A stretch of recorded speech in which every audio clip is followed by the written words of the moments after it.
remote corners of the world in search of wildlife, but still for me there's nowhere better than here in the United Kingdom. This is where it all started for me. It's a special place, and in this episode I want to revisit some of the highlights from Wild Britain, some of my favourite moments.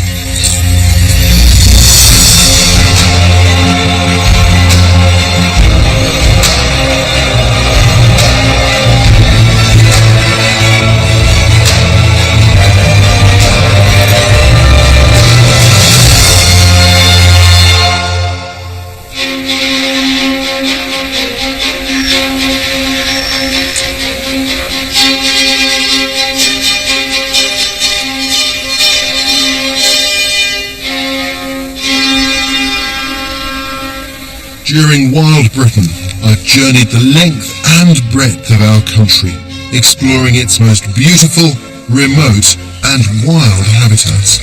It's been a real privilege to encounter our most fascinating wildlife and meet the people who are guardians of our unique countryside. Of all the habitats in our diverse landscape, nowhere is more typically British than the hay meadow. Meadows have been part of our landscape for hundreds of years. The very rustle of the wild flowers and grasses and the buzz of insects fills me with nostalgia. But there's one sound above all else that for me encapsulates an English summer. I've come out into the hay meadow to hear the sound of high summer in Britain, the song of the skylark.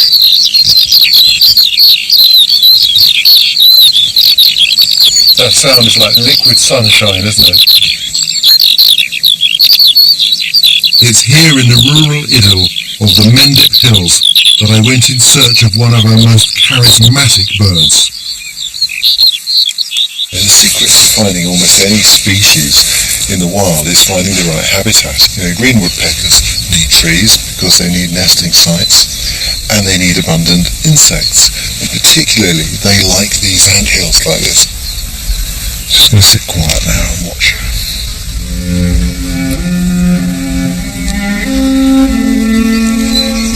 I'm looking for a distinctive undulating flight of woodpecker.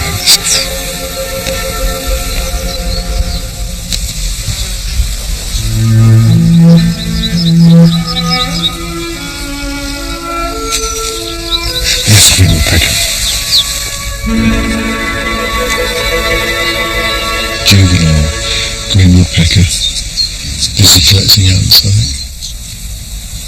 The youngsters don't have all the bright colours of the adults. They're much better camouflage, which suits them when they're at this naive, exploratory stage in their life. I love these woodpeckers. They have almost a maniacal glare in their eye. It's the bird that laughs at you when you're out. It always makes me chuckle. It's almost like they're poking fun at us. Of course they're not laughing, but that's what it sounds like. It's like those silly human beings. During my journey, I met a host of people who have dedicated their working lives to preserving some of our most precious wildlife. It's thanks to their efforts that today Britain's meadows harbour species that are found nowhere else. I travelled to the chalk grasslands of Sussex to look for one particular creature that has been making a comeback, the rare Adonis blue butterfly. Here we go. It's a very old one. It's a male Adonis. The main way to tell them from the underside is the edge of the wing has black veins that run into the wing, which give the edge of the wing a checkered appearance. I mean, the blue is quite intense, though, even on the underside, isn't it? In the past, in the old days, the unenlightened days, if you like, people would collect them. And they collect lots and lots of these particular butterflies because of the different shades and varieties of blue that you got. I think it's much better that you can just watch them and look at them. I mean, that for me is really quite something to see, because I can't tell you how long I spent trying to see these things when I was younger, and it was really frustrating. And now, if you go to the right place, they're easy to see. Oh, did you see the blue? The intensity of that blue. How lovely.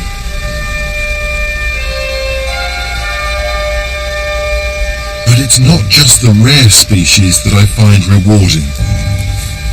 Some of our more common creatures can be just as exciting to watch in the wild.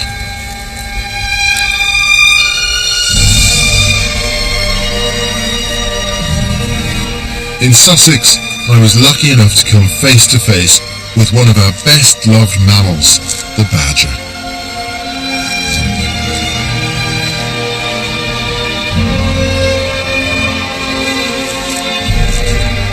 Badgers are nocturnal and elusive.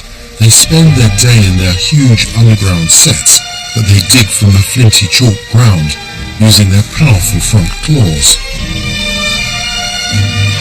Badgers have got this lovely white stripe on their face, but that very often takes on the colour of the local soil. Of course, the great advantage here is this chalk, so the white is really white. It's lovely.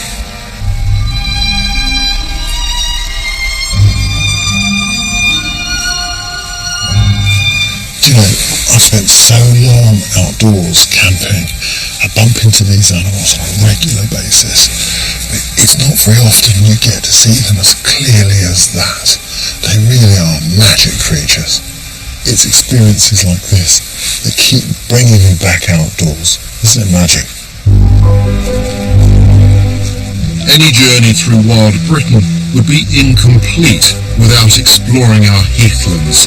These are historic landscapes, created by our ancestors when they cleared the forest for farming. The more time I spend here, the more I discover that what at first glance appears bleak and barren has a breathtaking beauty, nowhere more so than the upland heath of the Peak District's Dark Peak. There's a curlew in the distance calling. Boys. Oh, it's lovely to see. And their camouflage is amazing.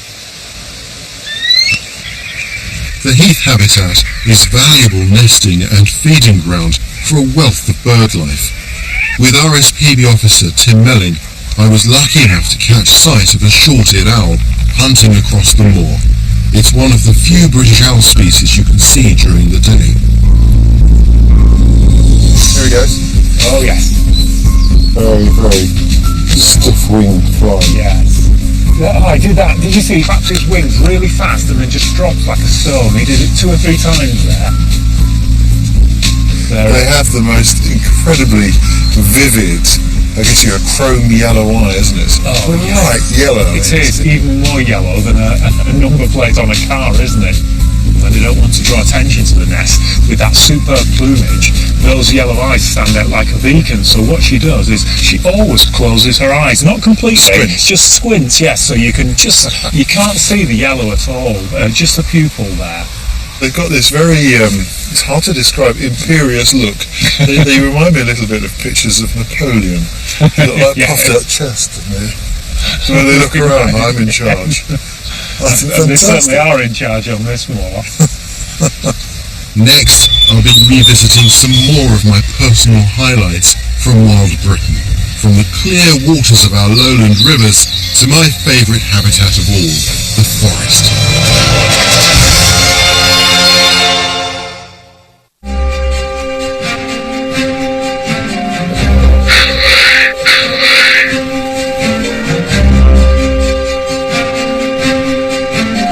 Over 2 series, I've been able to explore the length and breadth of wild Britain, and I've been really surprised by just how diverse our country is. You know, it doesn't matter whether you're exploring the sea lochs in the Outer Hebrides or the rolling chalk hills of southern Britain. Every habitat has got something to offer. In this programme, I'm revisiting some of my favourite wild Britain moments.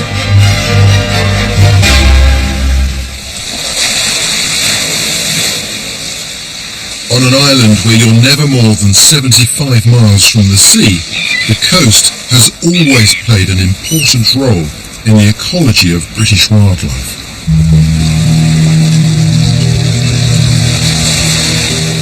During my journey, I've been lucky enough to discover the fascinating birds, plants and mammals that inhabit our shores. The sky is just full of birds. Isn't Britain amazing?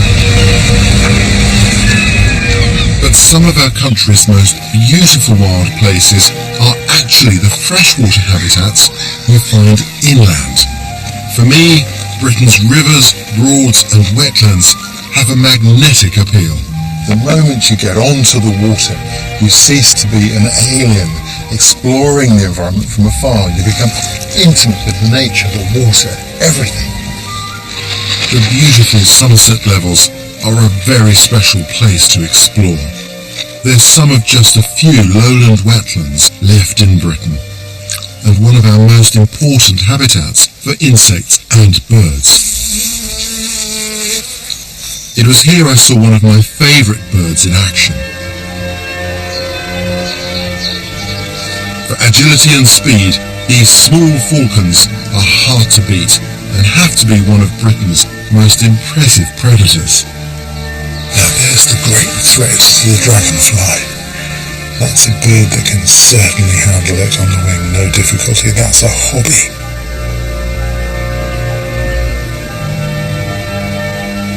Lovely markings, feathers just ruffling in the wind. Bright yellow talons. The Somerset Levels also had another treat in store for me.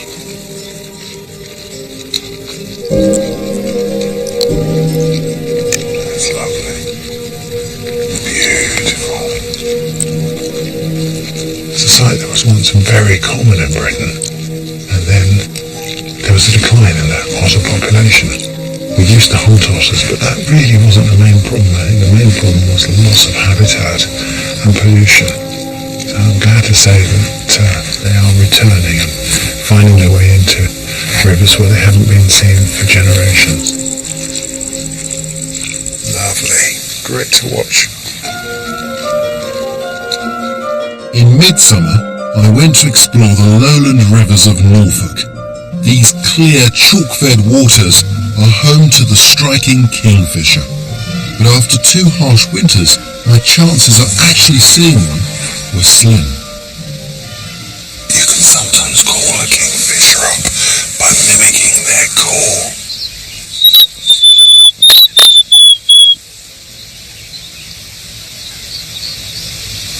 Wow, the call works. Look at that.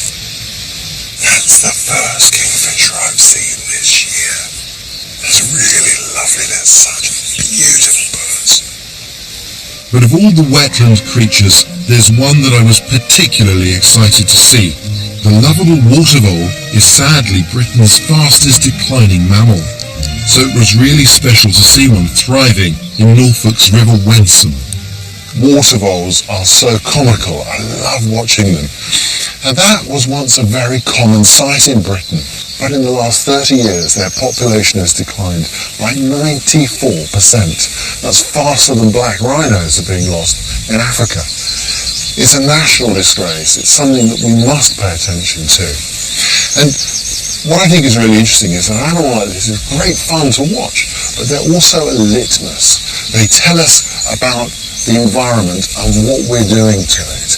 And of course, we depend upon nature and a healthy environment as much as they do.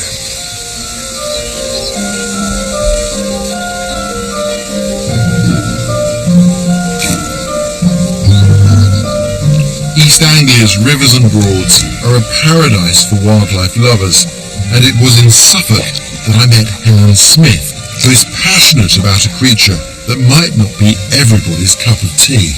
So these are fen-rao spiders, which are one of our biggest and certainly one of the rarest spiders in the country. This is one of only 3 places in Britain where you can find them. Wow.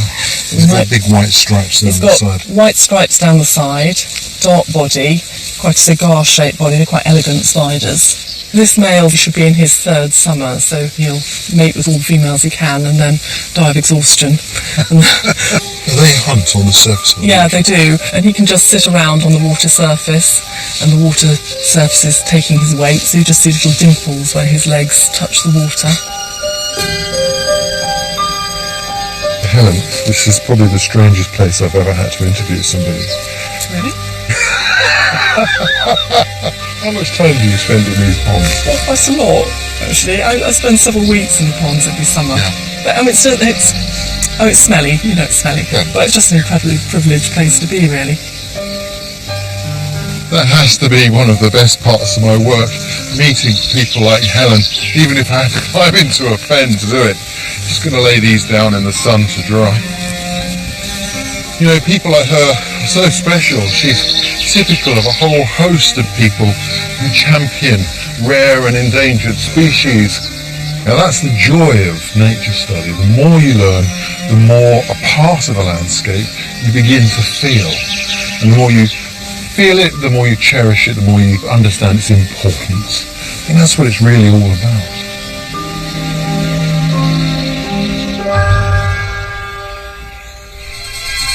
But of all the fascinating places I've explored in the series, my favourite habitat in wild Britain is, without doubt, the forest.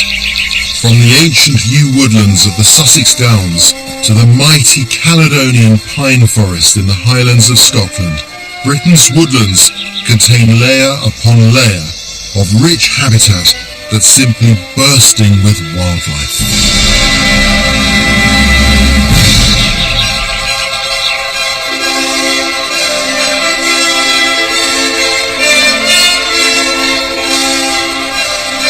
Flute it in the nest, stealing downy feathers. Cheeky devil.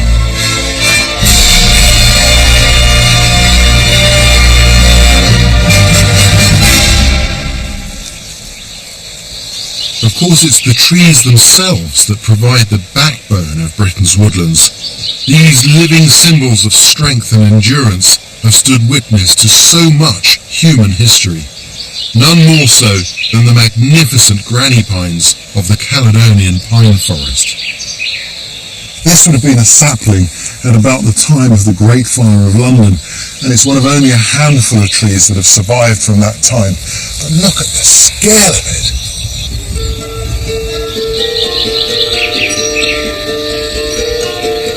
The highlight of my trip to this ancient forest was watching the secretive mating ritual of the capercaillie.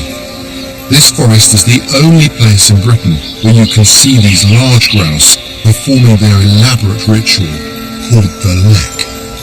It's a very secret location because these birds are so rare, and we're the only people this year who will be allowed to film here. And every time people come in, they pick a different trail, so they don't even make a footpath in there. And now it's just a matter of settling in now before the birds come in to roost, and hopefully they blow the lek in the morning in front of the hide. Fingers crossed.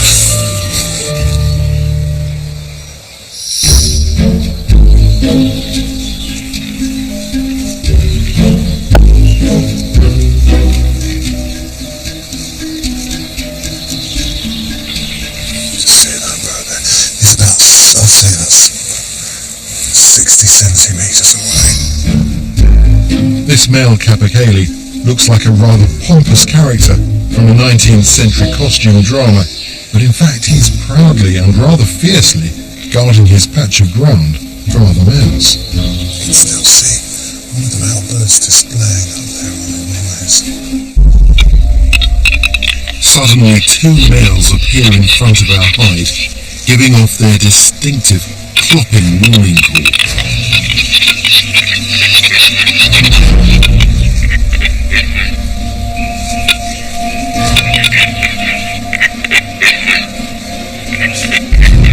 Neither is willing to back down.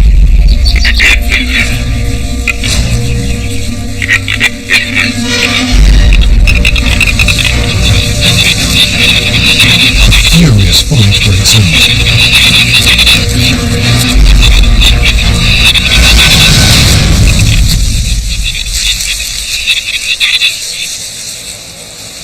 Finally, the victor retreats to claim his females. This is one of the rarest sights in wild Britain. It's an incredible thing to see, a real privilege. I'm never going to forget this. Awesome. What I love most about the forest is feeling that I'm part of one giant organism, and having spent a lifetime developing tracking skills, the forest offers me unrivaled opportunities for detective work that lead me to some of its most exciting wildlife. We're looking for the cases of hazelnuts, and a whole range of different animals, particularly rodents, feed on them. When you're looking on the ground for sign, you can find all sorts of things. You can see openings in the vegetation like here that tells you that something's going backwards and forwards that's no higher than this. If I look really closely with a hand lens, I can see a telltale break at the base of that scale there that shows me that that's been chewed into by a red squirrel.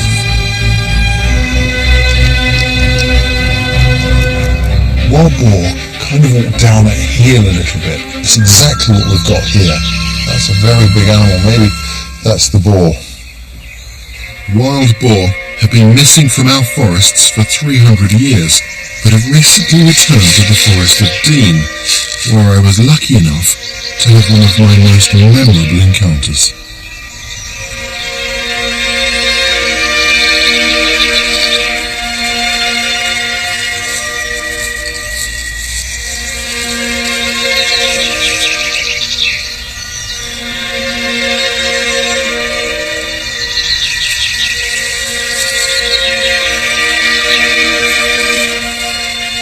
See here, we've got the two sows have come down with their piglets.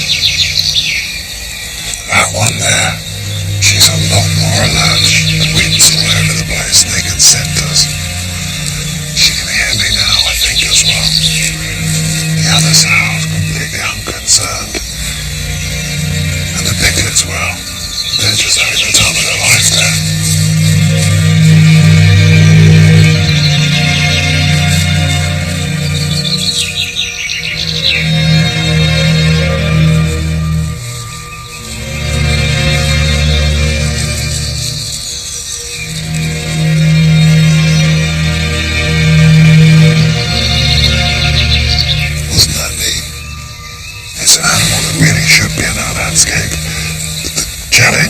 For us to learn to live alongside it, because I think we're going to see a lot more of these animals in the future.